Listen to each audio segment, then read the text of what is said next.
Hi everybody, Yvonne Intuitive here with the weekly Wednesday reading. I'm going to try to do these every Wednesday. I kind of pick a card or a deck that really resonates with me, and that's kind of what I'm looking to do. Mondays I have my quick pick a card. Tuesdays I got my Supergirl message.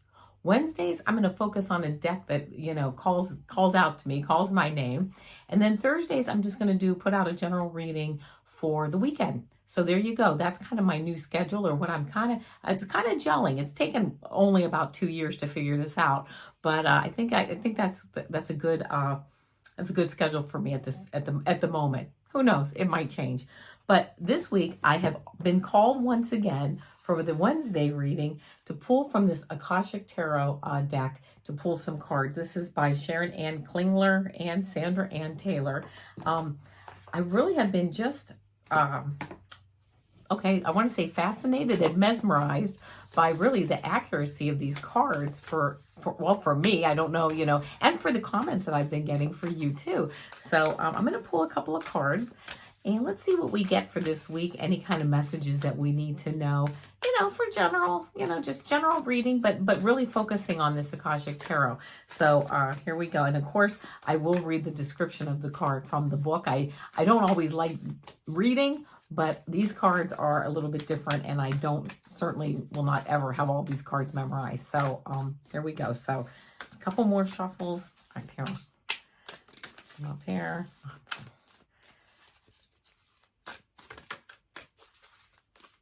Okay, one more. There we go.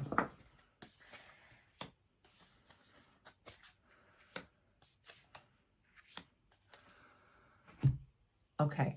And then I'm going to pull a clarifier card. Oh, and also at the end of this reading, I'm going to do a 3-card pick, a yes/no 3-card pick with the Clarity Tarot. So anyway, I pulled the Akashic Tarot cards. I'll show you those. I'm then going to pull a clarifying card by the Sacred Geometry Activations Oracle. And then I'm going to do a yes/no card pick with this Clarity Tarot that I got from Debra, I believe it's Zachary. I did a show with her a couple weeks ago, and she sent me her deck. Her deck, beautiful. Appreciate it. Had a great time on the show. If you want to check it out, it's out there. It's on my channel and on her channel. And anyway, so let's get started with this. The first card that I pulled is 21, which says Uriel and the Sphinx. Uriel and the Sphinx. 21. The second card I got was 11, which says the Ark of the Covenant. And the third card that I got was the 4 of Forces, which says spring/autumn. I was kind of also, directed to pick the bottom of the deck card, which is 20, which says will, wisdom, and mind. And let's just read what these have, what these say. So let's see. The first card is this Uriel and the Sphinx.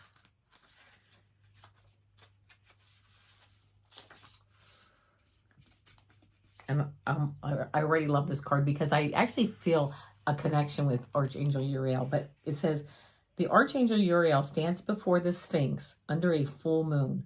The Sphinx is usually shown with the body of a lion, indicating strength, and the head of a king, showing authority and intelligence.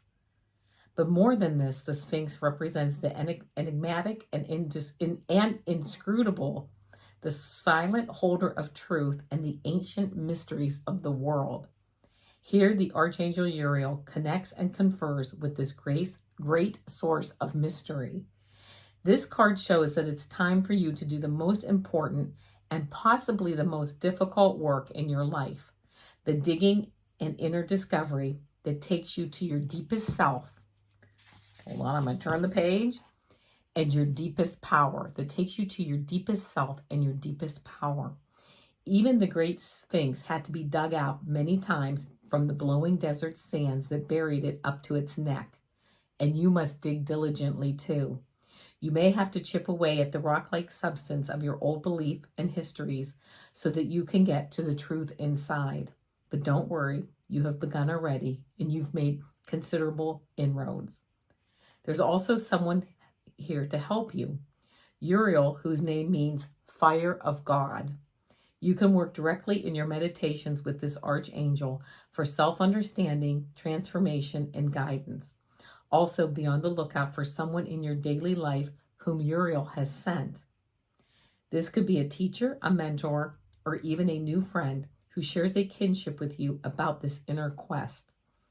It is a relationship of great value that comes in a time of profound power. Don't diminish the importance of this phase. It is this work that leads you to your initiation and to your higher power. So before we go on any further, I do want to mention, which I forgot to mention at the beginning, this is for entertainment purposes only. It's a general reading. And also, if something doesn't resonate with you, that's absolutely fine. Don't worry about it. Again, this is a general reading. And it's for entertainment purposes only. So here we go. So someone here to help you, really these ancient secrets, digging into your beliefs and seeing really, who you truly are. Okay, that was the first card that I got. Then I got 11, the Ark of the Covenant card. 11, Ark of the Covenant. The stars are shining on a serene desert night. Fires burn before a number of white tents. Inside one of the tents, just beyond the open front flaps, rests the Ark of the Covenant. 2 men sit by a crackling fire nearby. At the most mundane level, this card can represent a beneficial legal contract or title transfer. It can also show successfully working with professionals such as brokers and lawyers. More often, it indicates that you are living true to your own karmic contract, facing your lessons of growth, working toward greater discoveries, and bringing your unique contributions to the world. Your karma does not rule you, you rule it. When the work becomes too great, taking a rest doesn't break with your covenant. It supports it. You understand the phases of time and energy, and you work within those phases. Some of your karmic directives at this time may involve other people. If so, make sure there is no urgency, need, or personal agenda in play. Don't let yourself get pulled into an emotional drama. Know that the things that require your attention now reflect a commitment that has a far-reaching influence that may impact your present as well as your future lives. So continue to work towards your highest purpose, to uphold the sacred covenant you have, to touch the world with your light. How apropos is that the Uriel and the Sphinx, working with our beliefs, chipping away, and having this come up also as far as this is the light that you're shining. This is like who you are as we all move forward in the world, to shine our light and move forward. And then the last card that I got is this 4 of Forces card. So let's see what this means. Let's see. And it says spring, autumn. And we are, at least in the States, we're in autumn right now. So spring, autumn.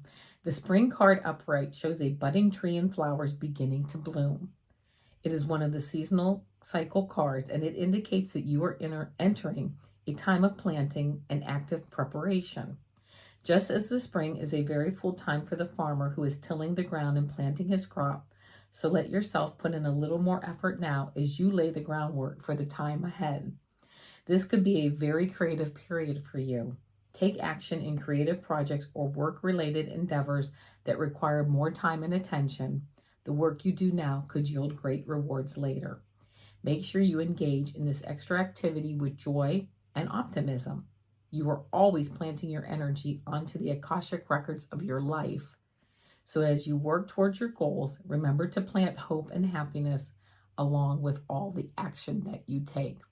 What a beautiful card to kind of wrap up these 2 cards. Again, working deep, going deep, doing that deep dive, and then having this beautiful light to shine as you uncover who you truly are. You have this Ark of the Covenant card, this light, and also this card saying, go that extra mile. In spring, autumn. Obviously, we're in autumn, maybe in springtime, wherever you are in the world.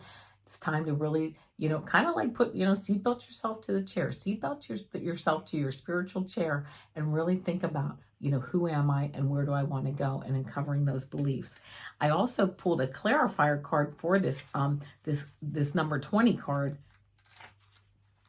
Let's see here, where's 20 at?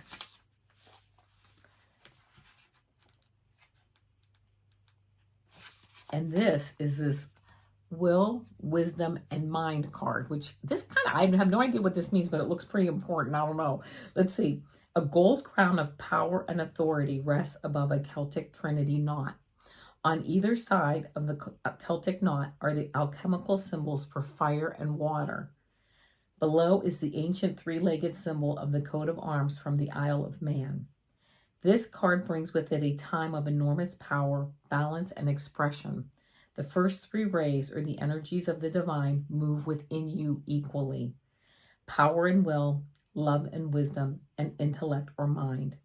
You are working intimately, even if you're not conscious of it, with the ascended masters who are linked to these energies. With the participation of the masters, you can raise your focus to a higher power and purpose.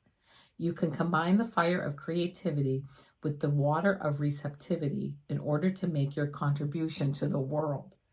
With the gold crown raised high, you're likely to find yourself in a significant position of authority and influence at this time. It is likely to be a phase of great activity, but you can handle it. With these powers in play, you're able to discipline yourself to bring together the meditation, creativity, rest, and action required. Take advantage of this time and use these powers well.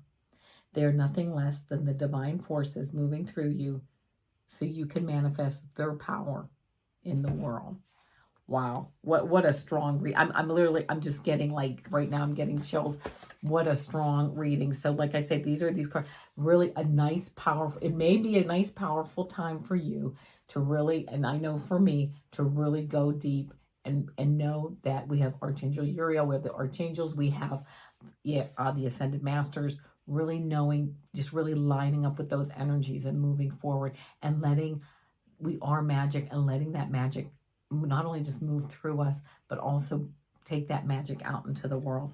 So I'm gonna shuffle these cards now. These are, again, this is the final card for this, the Sacred Geometry Activations Oracle.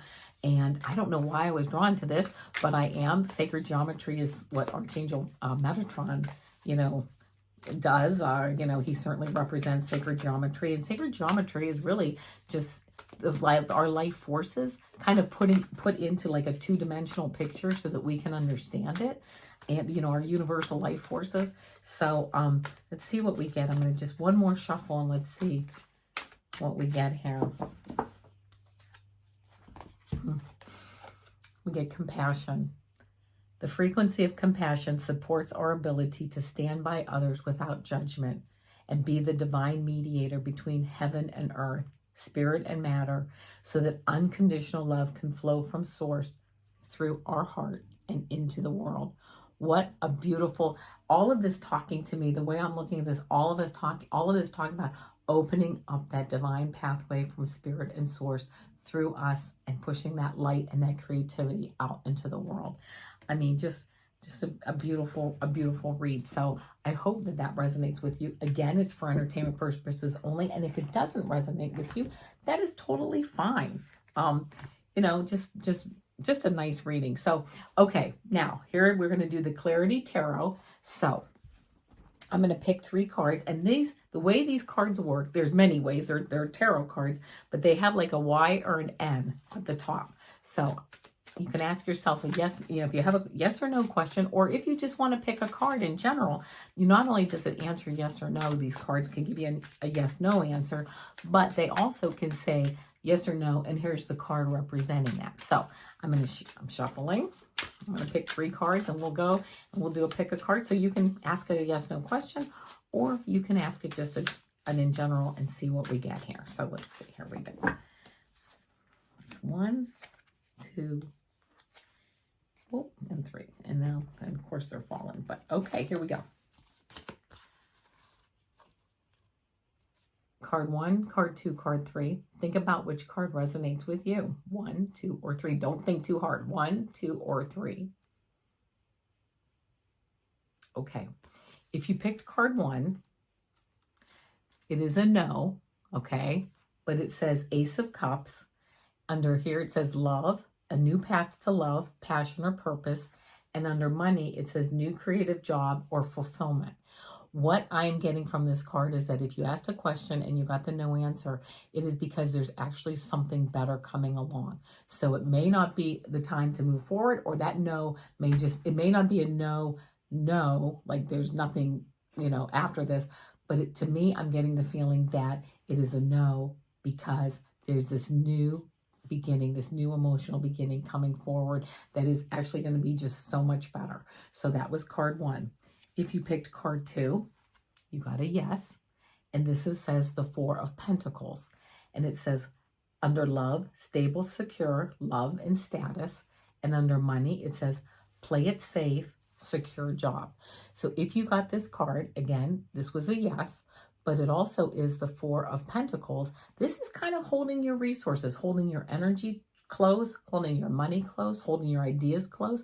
So it might just be a time of not shutting down, certainly watching and learning and becoming enlightened on where things are going, but not being just, not just throwing caution to the wind. Why? Because that will help you to make this, yes, just so much more powerful, and make this like the stable, secure love, and and play it safe with the money, holding things tight, but really doing that so that you can move forward in the future in just a much more, I'm hearing just a much more enlightened way. So that was 2. And if you picked card 3, that is also a yes, and it says the Hierophant. Whoop, this card keeps falling. This spot fell like 3 times already. Okay, under love, it says traditional thinking about relationships, and under money, it says traditional ideas and culture, corporations. So if you got this, it's a yes, but it is going to be a yes that really has to do with a very, very conservative, traditional type of yes. Also, this card, the Hierophant, deals with education, government, weddings. I don't know, you might, if you're asking about a marriage, you might have a wedding coming up or a proposal, because it's talking about doing things very traditional and very conservative. And again, and also learning, teaching, again, it's government, education, contracts, religion. So there you go. Those are that would be card 3. And that's really all I have right now for this reading. I will be back tomorrow with another reading, just a general weekend reading. So please like, share, subscribe. It always helps the channel. I appreciate everybody and all your comments. It's a true joy and pleasure to have you here and to read your comments. And I really always appreciate everybody stopping by. So I will see you again. I'll see you tomorrow with the next reading, and I'll see you next week. I'll see which cards call out to me, and we'll go from there. All right, everybody. Namaste, my friends. See you next time.